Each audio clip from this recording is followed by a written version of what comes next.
Gaffer, thank you for joining us here for exclusive for Dafabet customers.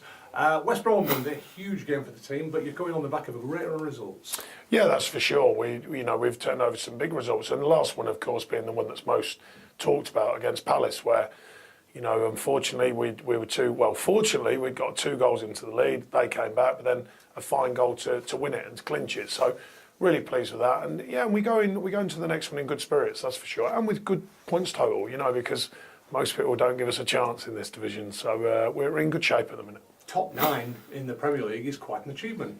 Yeah, I think so. Yeah, I think certainly most Burnley fans would take it. That's a start. And I think it's maybe surprised a few, but it is a so-far story, and that's not doing it down. I'm very, very pleased with how we're going about our business, of course, but there's a long way to go yet.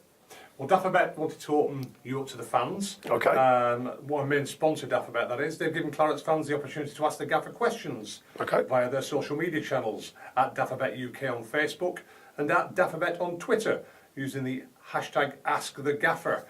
We've got John Richardson first up. He asks you, Gaffer, are you proud, nervous or a bit frustrated when our players go away on international duty? Probably all. It's, to be honest, it's proud because I think it's great that Burnley players are recognised. I think nervous in the sense, the obvious one, do they get injured? Hopefully not. I think it's a mixture of all three.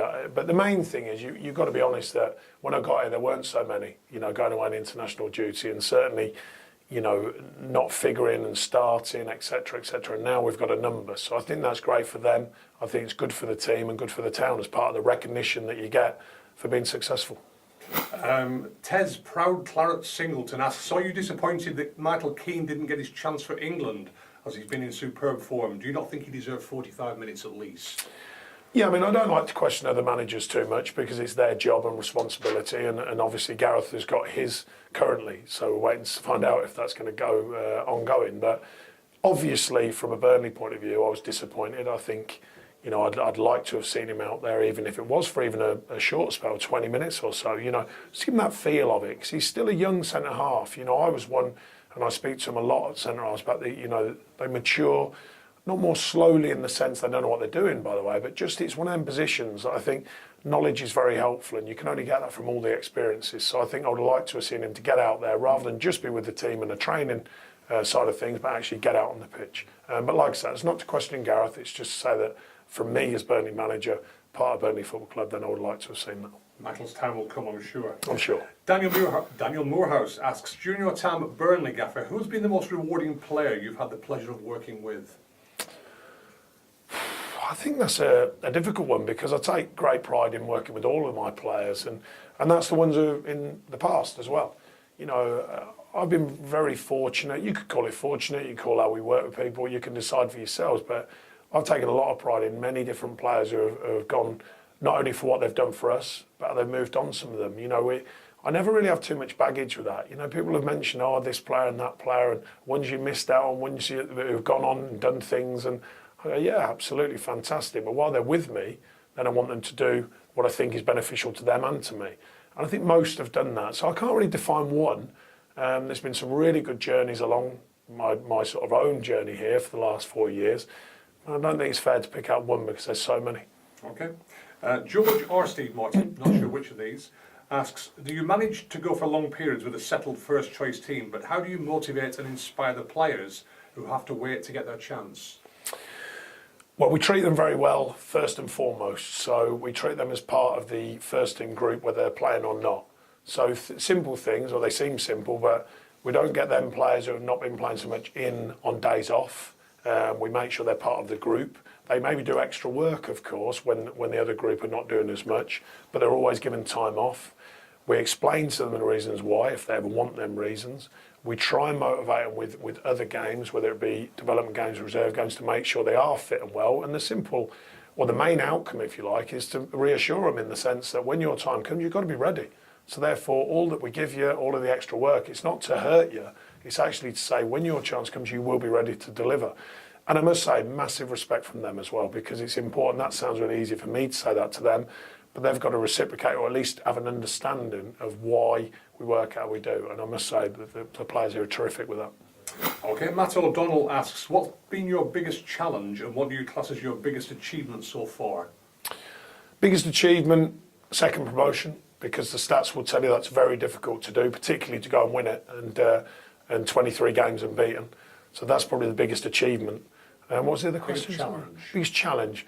Well, obviously, competing and staying in the Premier League, because it's a very tough division. We were near 2 years ago. Can we move it forward? Can we take on the challenge now? So they're the two that hit me immediately. Okay.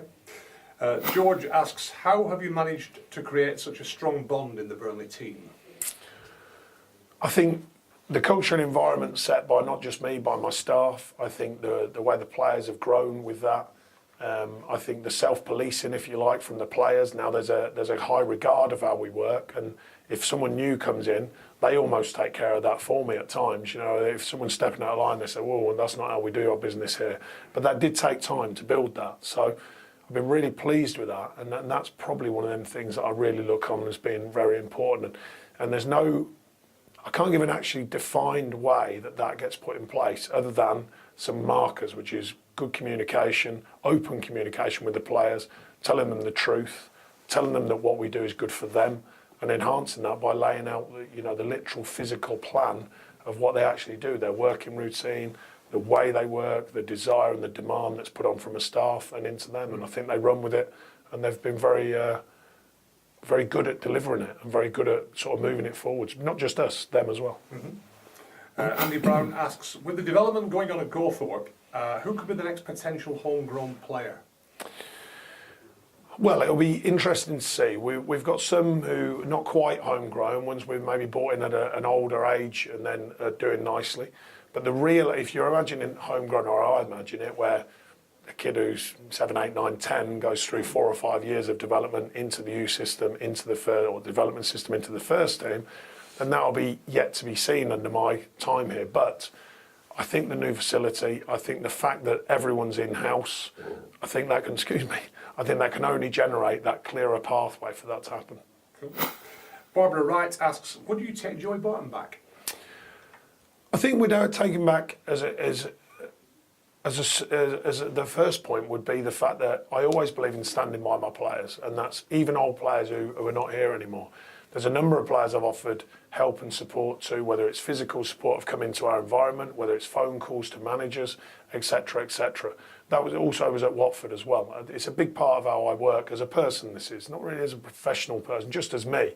I think that care and attention is valid for players who worked hard under my management. So I think in Joey's case, if he needs support from physical or whatever he needs for us to help him on that score, I'd absolutely be open thought. If he needs that and he wants to speak to me about it, there's an open sort of line of communication. He knows that, by the way. Not about coming in, but he knows I'm always open with his communication.